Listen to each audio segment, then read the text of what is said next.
Hello students, आइए समझते हैं हम लोग परमाणु बम में जो प्रोसेस होते हैं, जो प्रक्रियाएं होते हैं, वो सही तरीके से समझ लेते हैं हम लोग। देखिए, हम लोग सभी जानते हैं कि परमाणु बम जो है नाभिक विखंडन का उदाहरण है, न्यूक्लियर फिजन का उदाहरण है परमाणु बम। आपको परीक्षाओं में ऐसा क्वेश्चन मिलेगा कि परमाणु बम किसका उदाहरण है, एटम बम किसका एग्जाम्पल है। तो एटम बम जो है वो नाभिक विखंडन का उदाहरण है, यानी वो न्यूक्लियर फिजन का एग्जाम्पल है। न्यूक्लियर फ्यूजन एक अलग प्रक्रिया है और न्यूक्लियर फिजन एक अलग प्रक्रिया है। तो न्यूक्लियर फिजन जो है उसका एग्जाम्पल परमाणु बम है। तो आइए आज हम समझते हैं कि परमाणु बम में सही तरीके से जो प्रक्रिया हो रही उसको समझते हैं। देखिए, एटम बम जो है उसमें यूरेनियम या प्लूटोनियम ईंधन के रूप में इस्तेमाल किए जाते हैं। ठीक है, तो यूरेनियम का अगर इस्तेमाल हुआ है तो यूरेनियम पे न्यूट्रॉन की बमबार्ड कराई जाती है, यानी न्यूट्रॉन की बौछार कराई जाती है। तो वैज्ञानिक कहते हैं कि अगर यूरेनियम है, उस यूरेनियम पे न्यूट्रॉन की बमबार्ड करा दें। यहां देखिए, ये यूरेनियम है, यूरेनियम का एक न्यूक्लियस है और इस एक न्यूक्लियस को तोड़ने के लिए एक न्यूट्रॉन अगर इस पे बमबार्ड करेंगे तो वो न्यूक्लियस को तोड़ देगा। ये यूरेनियम दो भागों में टूटेगा, दो न्यूक्लियस बनाएगा, दो नाभिक बनाएगा। पहला नाभिक बनाएगा वो बेरियम का और दूसरा नाभिक बनाएगा वो क्रिप्टॉन का। यानी पहला जो न्यूक्लियस बनेगा वो बेरियम का और दूसरा बनेगा क्रिप्टॉन का। इसके अलावा ये दो न्यूक्लियस तो बनेंगे, इसके अलावा 200 यहां पे 200 म्यू एनर्जी भी रिलीज होती है, 200 म्यू एनर्जी भी रिलीज होती है, साथ में रेडिएशन भी होता है। परमाणु बम का सबसे बड़ा जो रोल, ये रेडिएशन के कारण सबसे खतरनाक बन जाता है। परमाणु बम कहीं पे गिरे, उसके आसपास का कई किलोमीटर का एरिया मात्र रेडिएशन के कारण, विकिरण के कारण बड़ा जो है दूषित हो जाता है, जिस कारण से कैंसर बहुत तेजी से बढ़ने लगता है। तो वैज्ञानिक कहते हैं कि परमाणु बम कहीं पे गिरेगा तो परमाणु बम गिरने से हीट यानी उष्मा तो बहुत तेजी से बढ़ेगी, यानी टेम्परेचर बहुत तेजी से इंक्रीज करने लगेगा। टेम्परेचर इतना ज्यादा बढ़ जाएगा कि वो हमारा बॉडी वहां पे जो है बिल्कुल उसको सहन नहीं कर पाएगा। आसपास का जो एरिया है 2 4 5 10 किलोमीटर का, इससे ज्यादा का एरिया टेम्परेचर वो इंक्रीज हो जाएगा, जो हमारा बॉडी सहन नहीं कर सकता। इसके अलावा रेडिएशन तो कई जो है किलोमीटर तक का जो है रेडिएशन रहता है, जिस कारण से परमाणु बम ये बहुत घातक माना जाता है। तो इसका सही फैक्ट क्या है? ये एक न्यूट्रॉन है, एक न्यूट्रॉन क्या करता है? यूरेनियम को तोड़ देता है। ये जो यूरेनियम है ये टूटने के बाद बेरियम और क्रिप्टन में कन्वर्ट हो जाता है, 200 म्यू एनर्जी रिलीज होती है। ये एनर्जी रिलीज होगी जिस कारण से गर्मी बढ़ेगी और इसके अलावा रेडिएशन भी हो रहा है। तो यहां पे इसके बाद ये जो प्रोसेस है ये स्टार्ट हो जाएगा, फिर ये तब तक नहीं रुकेगा, यानी ये तब तक चलता रहेगा जब तक सारे न्यूक्लियस यूरेनियम के टूट ना जाए। और एक बम में कितने न्यूक्लियस यूरेनियम के हैं इसको गिन पाना मुश्किल है, यानी ये अनकाउंटेबल है, असंख्यों में होते हैं। तो एक न्यूक्लियस टूटता है, उसके बाद यहां पे बेरियम और क्रिप्टन बनते हैं। इसके अलावा तीन उसमें से न्यूट्रॉन अपने आप निकलते हैं। अब 3 न्यूट्रॉन जो निकलेंगे वो उसके आगे पढ़ने वाले जो यूरेनियम के न्यूक्लियस पढ़ेंगे, उस न्यूक्लियस को वो न्यूट्रॉन तोड़ेंगे। यानी ये एक चेन प्रक्रिया है, एक बार स्टार्ट हो जाने के बाद फिर ये बीच में रुकने वाली नहीं है। आप जरा यहां देखिए, एक यहां पे यूरेनियम है, उसको न्यूट्रॉन से तोड़ा गया, वो यूरेनियम बेरियम और क्रिप्टन में कन्वर्ट हो गया, 200 म्यू एनर्जी रिलीज हुई और रेडिएशन स्टार्ट हुआ। और इस यूरेनियम के टूटने से 3 न्यूट्रॉन अपने आप निकलते हैं। तो पहला न्यूट्रॉन इस न्यूक्लियस को तोड़ता है, दूसरा न्यूट्रॉन इस न्यूक्लियस को तोड़ता है, तीसरा न्यूट्रॉन इस न्यूक्लियस को तोड़ता है। यही प्रक्रिया जस्ट एकदम जैसे यहां पे हुआ था वही सेम तरीके से आगे बढ़ती चली जाएगी। यानी अब ये जो 3 न्यूक्लियस टूटे हैं, ये 3 न्यूक्लियस क्या करेंगे, इनसे ये तीनों न्यूक्लियस बेरियम और क्रिप्टन में टूटेंगे, तीनों टूटेंगे बेरियम और क्रिप्टन में। इसके अलावा इन तीनों न्यूक्लियस से 3 न्यूट्रॉन निकलेंगे और उनके आगे पड़ने वाले जो यूरेनियम है उनको तोड़ते जाएंगे। इस तरीके से यह प्रक्रिया तब तक चलती रहेगी जब तक उस परमाणु बम में उपस्थित सारा यूरेनियम वो टूट न जाए।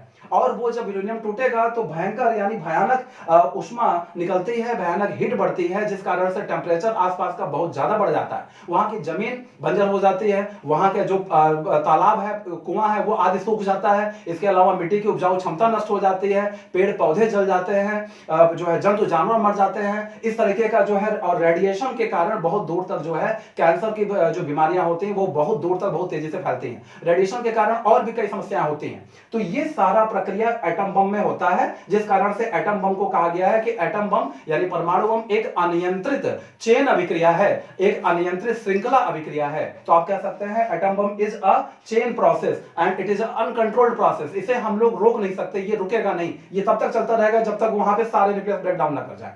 ठीक है, तो ये प्रोसेस हमने समझ लिया। अब हमने इस जो है प्रोसेस को एक रिएक्शन के माध्यम से समझते हैं। देखिए रिएक्शन क्या है, यूरेनियम का सिंबल आप जानते ही हैं, ये 92 to 35, ये एटॉमिक नंबर है, ये इसका एटॉमिक वेट है। तो अब यहां पे न्यूट्रॉन ने अटैक किया तो ये ब्रेक डाउन हो गया किसमें, बेरियम में और क्रिप्टन में। इसके बाद 3 न्यूट्रॉन अपने आप निकलते हैं। आप इसको देखेंगे रिएक्शन यहाँ पे ये बैलेंस हो जाएगा, तो ये हमारा बैलेंस रिएक्शन प्राप्त होगा। इसके साथ में एनर्जी और रेडिएशन ये दोनों भी रिलीज होते हैं। तो ये हमारा एक केमिकल रिएक्शन हो गया। इस केमिकल रिएक्शन के थ्रू हम यूरेनियम का तोड़ना यहाँ पे समझ सकते हैं। इसके बाद यहाँ पे हम लोग देखते हैं कि ये चार बातें आपको एग्जाम में अक्सर मिलेंगी।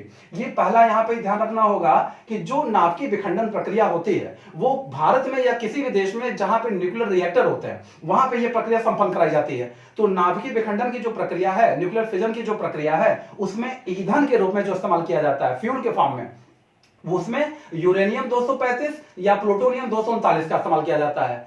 पहला आपको याद रखना है कि ईंधन के रूप में अगर क्वेश्चन मिलेगा आपके परीक्षाओं में ईंधन के रूप में, तो आप यूरेनियम 235 या प्लूटोनियम 239 इसको याद कर लीजिए, ये नाम रट लीजिए। दूसरा क्वेश्चन आता है कि ये जो भारी जल लिखा है, ये ग्रेफाइट, भारी जल और ग्रेफाइट ये क्या करते हैं, मंदक के रूप में काम करते हैं। मंदक क्या है, ये जो न्यूट्रॉन का बौछार कराते हैं, न्यूट्रॉन का जो बम्बार्ड कराते हैं, इस न्यूट्रॉन की गति को स्लो करने के लिए, इसकी गति बहुत तेज होती है, इस गति को स्लो करने के लिए मंदक का इस्तेमाल किया जाता है। दो मंदक मैं आपको बता रहा हूं, आपको परीक्षा में अक्सर एक मंदक मिल जाएगा, भारी जल मिल जाएगा, भारी जल नहीं मिलेगा तो ग्रेफाइट। ये मंदक है, न्यूट्रॉन की गति को मंद करता है, ये मॉडरेटर है, ये एक प्रकार का मंदक है। तो आपको दो क्वेश्चन यहां तैयार हुआ। अगर पूछेगा नाभिकीय रिएक्टर में ईंधन के रूप में, तो आपको टिक करना है यूरेनियम 235 या प्लूटोनियम 239, दो में से कोई ऑप्शन मिलेगा। अगर आपको नाभिकीय रिएक्टर में पूछेगा मंदक के रूप में, तो भारी जल या ग्रेफाइट का इस्तेमाल करते हैं, ये आप ध्यान रखिएगा।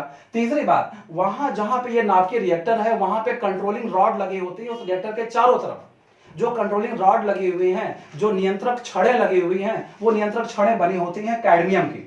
आपको ये बात याद रखनी है कि कैडमियम की बनी होती हैं या फिर बोरान स्टील की बनी होती हैं। तो कैडमियम या बोरान स्टील, इसको ध्यान रखिएगा, ये दो नाम रख लीजिएगा। या तो एग्जाम में आपको कैडमियम मिल जाएगा या तो फिर बोरान स्टील मिल जाएगा। ये दो चीजें हैं जिसका इस्तेमाल वो नियंत्रक छड़ों के रूप में करते हैं, कंट्रोलिंग रॉड के रूप में करते हैं। और नाभिकीय रिएक्टर ये बहुत ठंडा हो जाता है, तो इसको ठंडा रखने के लिए, इसको कूल रखने के लिए कूलेंट का इस्तेमाल होता है, यानी शीतलक का प्रयोग होता है। तो जो कूलेंट का प्रयोग करते हैं वो द्रवित सोडियम है, लिक्विड सोडियम है। लिक्विड सोडियम का इस्तेमाल किया जाता है कूलेंट के रूप में। तो ये चार बातें आपको एग्जाम में अक्सर पूछी जाती हैं। पहला आपसे पूछेगा तो आप यहां पे टिक करिएगा, ईंधन के रूप में यूरेनियम या प्लूटोनियम नाभिकीय रिएक्टर में पूछेगा। दूसरा क्वेश्चन पूछेगा मंदक के रूप में, तो भारी जल या ग्रेफाइट का प्रयोग करते हैं। और तीसरा पूछेगा नियंत्रक छड़ों के रूप में, तो आप टिक करिएगा कैडमियम या बोरान स्टील। और चौथा आपको पूछेगा जो है उसको ठंडा रखने के लिए शीतलक के रूप में क्या इस्तेमाल किया जाता है, तो आपका आंसर होगा लिक्विड सोडियम। तो ये स्टूडेंट, ये चार बातें अक्सर पूछी जाती हैं, इन चारों बातों को आपको याद करना जरूरी है। और परमाणु बम का सही तरीके से जो रिएक्शन है वो इस तरीके से हम समझ सकते हैं।